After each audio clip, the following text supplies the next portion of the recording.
अपनी 20s की शुरुआत में पैसा कमाना कितना एक्साइटिंग होता है ना, लेकिन एक छोटी सी लापरवाही आपके 30 के दशक में आपको फाइनेंशियली पूरी तरह बर्बाद कर सकती है। पहली सैलरी आते ही हम अपने सपने पूरे करने लगते हैं। हम सोचते हैं कि पूरी जिंदगी पड़ी है, पर यही वो वक्त होता है जब असली खेल शुरू होता है। पहली और सबसे बड़ी गलती होती है पीयर प्रेशर में आकर महंगी चीजें खरीदना। दोस्त नई गाड़ी ले रहे हैं तो आपको भी लोन लेने की जरूरत महसूस होती है। लोग अपनी औकात से बड़ा फोन या गाड़ी ईएमआई पर ले लेते हैं। उन्हें लगता है कि मासिक किस्त छोटी है, पर वो ये नहीं देखते कि वो कितना बड़ा बोझ है। ये स्टेटस सिंबल दिखाने के चक्कर में आप अपनी सेविंग्स जीरो कर देते हैं। जब तक आपको समझ आता है तब तक आप डेब्ट ट्रैप में पूरी तरह फंस चुके होते हैं। सोचिए, अगर आपने 5 लाख की गाड़ी लोन पर ली तो ब्याज देकर आप वो गाड़ी कितनी महंगी पड़वा रहे हैं। ये पैसा आपके भविष्य का निवेश बन सकता था। गाड़ी या फोन जैसे एसेट्स खरीदते ही अपनी वैल्यू खोने लगते हैं। जैसे ही आप शोरूम से बाहर निकलते हैं, आपका पैसा आधा हो चुका होता है। सोचिए, अगर कल को नौकरी चली जाए या बिजनेस थम जाए तो ये ईएमआई कौन भरेगा? बैंक आपकी ख्वाहिशें नहीं देखता, वो सिर्फ अपना इंस्टॉलमेंट मांगता है। अमीर लोग संपत्ति बनाते हैं जो उन्हें पैसा लाकर देती है। गरीब या मिडिल क्लास लोग देनदारियां बनाते हैं जो उनकी जेब से पैसा खींच लेती हैं। इस ट्रैप से बचने का एक ही तरीका है, लोगों को इम्प्रेस करना बंद कीजिए। जो चीज आप कैश में नहीं खरीद सकते वो आपकी औकात से बाहर है। अब बात करते हैं दूसरी सभी से बड़ी गलती की। हमारी 20s में हमें लगता है कि हम अमर हैं। हमें लगता है हमें कभी बीमारी नहीं हो सकती। इसी गलतफहमी में लोग हेल्थ इंश्योरेंस नहीं लेते। उन्हें लगता है कि प्रीमियम का पैसा बर्बाद हो रहा है, पर एक मेडिकल इमरजेंसी सारी सेविंग्स पल भर में साफ कर देती है। एक छोटी सी सर्जरी या बीमारी आपके पास साल की पूरी सेविंग्स एक दिन में उड़ा सकती है। तब समझ आता है कि हेल्थ इंश्योरेंस कितना जरूरी था। बहुत से लोग सोचते हैं कि कंपनी का हेल्थ कवर काफी है, लेकिन याद रखिए, नौकरी बदलते ही या रिटायर होते ही वो कवर खत्म हो जाता है। अपनी 34 में ही एक अच्छा टर्म और हेल्थ इंश्योरेंस ले लीजिए। कम उम्र में प्रीमियम बहुत कम होता है और जिंदगी भर के लिए पीस ऑफ माइंड मिल जाता है। स्वास्थ्य बीमा के साथ ही आपातकालीन फंड आता है। अगर आपके पास कम से कम 6 महीने का खर्च अलग नहीं है तो आप किसी भी समय बड़े खतरे में हैं। जिंदगी अप्रत्याशित है, कल क्या हो जाए कोई नहीं जानता। अगर आपके पास इमरजेंसी फंड नहीं है तो आपको दोस्तों या रिश्तेदारों से उधार मांगना पड़ेगा। अपने हर महीने के खर्च का 6 गुना हिसाब लगाएं और उसे किसी लिक्विड फंड या सेविंग्स अकाउंट में अलग रख दें। इसे सिर्फ सच्ची इमरजेंसी में ही इस्तेमाल करें। जब आपके अकाउंट में इमरजेंसी फंड होता है तो आपको नौकरी में डर नहीं लगता। आप कॉन्फिडेंट रहते हैं क्योंकि आपको पता है कि आपके पास बैकअप है। यही छोटी आदतें आपको 30s में एक मजबूत स्थिति देती हैं। जब सभी लोग स्ट्रेस में होते हैं तब आप रिलैक्स कर रहे होते हैं। अब आते हैं तीसरी और सबसे साइलेंट गलती पर। हम में से ज्यादातर लोग अपना सारा पैसा या तो सेविंग्स अकाउंट में या फिर फिक्स्ड डिपॉजिट में रख देते हैं। हमें लगता है कि बैंक में पैसा बिल्कुल सुरक्षित है। हाँ, पैसा सुरक्षित जरूर है, पर क्या आपको पता है कि वहां आपका पैसा धीरे धीरे मर रहा है? इसका नाम है महंगाई। अगर महंगाई 6% की दर से बढ़ रही है और आपका एफडी सिर्फ 5% दे रहा है तो आपका पैसा कम हो रहा है। आज जो चीज 100 रुपए की मिलती है, अगले साल वो 106 रुपए की हो जाएगी। अगर आपका पैसा वही का वही है तो आपकी खरीदने की शक्ति घट रही है। फिक्स्ड डिपॉजिट्स रिटायरमेंट के लिए या सुरक्षित पैसे के लिए ठीक हैं, पर 20s में आपको ग्रोथ चाहिए। अगर रिस्क नहीं लेंगे तो अमीर कैसे बनेंगे? यहाँ एंट्री होती है म्यूचुअल फंड्स और एसआईपी की। हर महीने छोटा छोटा अमाउंट इक्विटी म्यूचुअल फंड्स में इन्वेस्ट करके आप कंपाउंडिंग की ताकत का फायदा उठा सकते हैं। अल्बर्ट आइंस्टीन ने कंपाउंडिंग को दुनिया का 8वां अजूबा कहा है। जब आपको आपके ब्याज पर भी ब्याज मिलता है तो धन गुणात्मक तरीके से बढ़ता है। अगर आप 21 की उम्र में निवेश करना शुरू करते हैं तो 35 की उम्र तक आपके पास इतना कॉर्पस होगा जो 30 की उम्र में शुरू करने वाले के पास कभी नहीं होगा। मार्केट को टाइमिंग करना किसी के बस की बात नहीं है। असली मंत्र है टाइम इन द मार्केट। जितना लंबा समय आप इन्वेस्ट रहेंगे उतना बड़ा रिटर्न मिलेगा। तो आज ही अपनी सेविंग्स को एफडी से निकालकर डाइवर्सिफिकेशन पर ध्यान दें।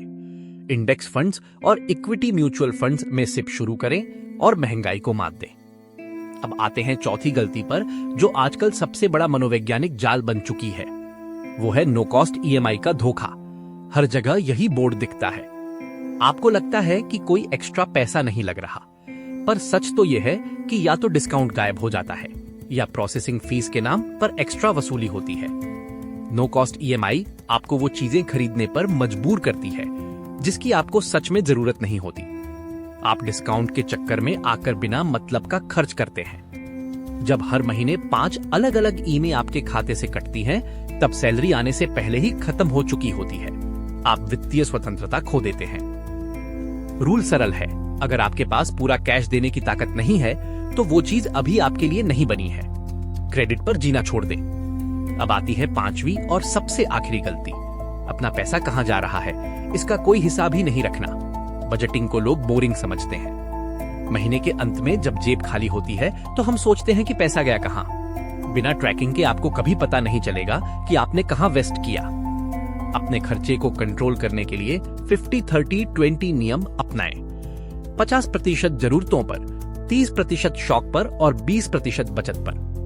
वॉरेन बफेट का मशहूर कोट है, जो बचे वो मत इन्वेस्ट करो, बल्कि इन्वेस्ट करने के बाद जो बचे उससे खर्च करो। यही अमीर बनने का राज है। अगर आपने अपनी 34 में इन 5 गलतियों पर काबू कर लिया तो 30 में आपको किसी के आगे हाथ नहीं फैलाना पड़ेगा। आप स्वतंत्र होंगे। 30 के दशक में जिम्मेदारियां बढ़ जाती हैं, शादी, बच्चे, घर का किराया या ईएमआई। अगर 20 के दशक की बुरी आदतें साथ रहीं तो 30 के दशक में तनाव दोगुना हो जाएगा। लेकिन अगर आपने अभी से सही कदम उठाए तो 30s में आपके पास एक ठोस संपत्ति होगी। आप अपनी मर्जी की जिंदगी जी सकेंगे बिना किसी प्रेशर के। क्रेडिट कार्ड बुरा नहीं है अगर आप उसे समय पर पूरा भुगतान कर दें, लेकिन अगर आप न्यूनतम राशि भरते हैं तो आप बैंक को मोटा ब्याज दे रहे हैं। न्यूनतम भुगतान भरना ऐसा है जैसे कैंसर को पेन किलर देना। बीमारी अंदर ही अंदर बढ़ती रहती है और एक दिन आपको पूरी तरह जकड़ लेती है। पैसा कमाना एक कला है और पैसा बचाना और बढ़ाना एक दूसरी कला। 20 में आपके पास वक्त है सीखने का और गलतियों से सुधारने का। सबसे पहला निवेश अपने आप पर कीजिए। नए स्किल्स सीखिए जो आपकी इनकम बढ़ा सकें। आपकी अर्निंग कैपेसिटी ही आपका सबसे बड़ा एसेट है। सिर्फ एक आय स्रोत पर निर्भर मत रहिए। एक साइड हसल शुरू कीजिए जो आपको अतिरिक्त आय दे सके और आपकी मुख्य बचत को बढ़ा सके। गरीबी एक मानसिकता है और अमीरी भी एक मानसिकता है। जब तक आप अपनी सोच नहीं बदलेंगे, तब तक कितना भी पैसा आ जाए, आप हमेशा परेशान रहेंगे। हर साल के शुरू में अपने वित्तीय लक्ष्य सेट कीजिए। मुझे कितना बचाना है, कहां निवेश करना है और कितना नेटवर्थ बनाना है, ये सब क्लियर होना चाहिए। जब आपके पास स्पष्ट दृष्टि होती है तो फालतू के खर्च अपने आप रुक जाते हैं। आपको पता होता है कि आपका हर एक रुपया कहां जा रहा है। एक आखिरी चीज, दोस्तों की सुनकर या सोशल मीडिया रील्स देखकर निवेश मत कीजिए। अपनी रिसर्च कीजिए या किसी सर्टिफाइड फाइनेंशियल एडवाइजर की सलाह लीजिए। क्रिप्टो हो या मीम स्टॉक्स, रैट रेस के पीछे मत भागो। जो चीज समझ ना आए वहां पैसा कभी मत लगाओ। वॉरेन बफेट का ये गोल्डन रूल याद रखो। निवेश में सबसे बड़ा हथियार निरंतरता है। थोड़ा ही सही, पर हर महीने बिना रुके निवेश करते रहिए। यही छोटी आदत आगे चलकर बड़ा पहाड़ बनेगी। हर 3 महीने में अपने पोर्टफोलियो को रिव्यू करें। देखें कि आपके निवेश कैसा प्रदर्शन कर रहे हैं और जरूरत पड़ने पर एडजस्टमेंट करें। वित्तीय स्वतंत्रता कोई गंतव्य नहीं है, यह एक सफर है।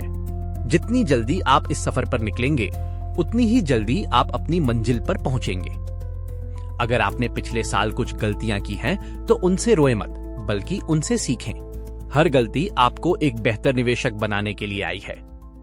आपका आज का लिया गया हर फैसला आपके आने वाले कल को बनाता या बिगाड़ता है। सही फैसला लीजिए और अपने भविष्य को सुरक्षित बनाइए। खुद पर भरोसा रखें और डिसिप्लिन के साथ अपना फाइनेंशियल प्लान फॉलो करें। सफलता आपको जरूर मिलेगी और आपकी 30 शानदार होगी।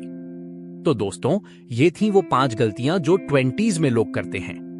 इन्हें अवॉइड करके आप अपने फ्यूचर को सिक्योर और प्रॉस्परस बना सकते हैं। अब वक्त आ गया है एक्शन लेने का। अपने खर्चे सुधारिए, हेल्थ इंश्योरेंस लीजिए और एसआईपी के जरिए निवेश करना शुरू कीजिए आज ही से। अगर ये वीडियो आपको जानकारीपूर्ण लगा हो तो इसे लाइक करें, अपने दोस्तों के साथ शेयर करें और ऐसे ही और वित्तीय टिप्स के लिए चैनल को सब्सक्राइब जरूर करें। अगर आपको ये वीडियो पसंद आया है तो हमारे चैनल को सब्सक्राइब कीजिए और वीडियो को शेयर कीजिए। Thank you.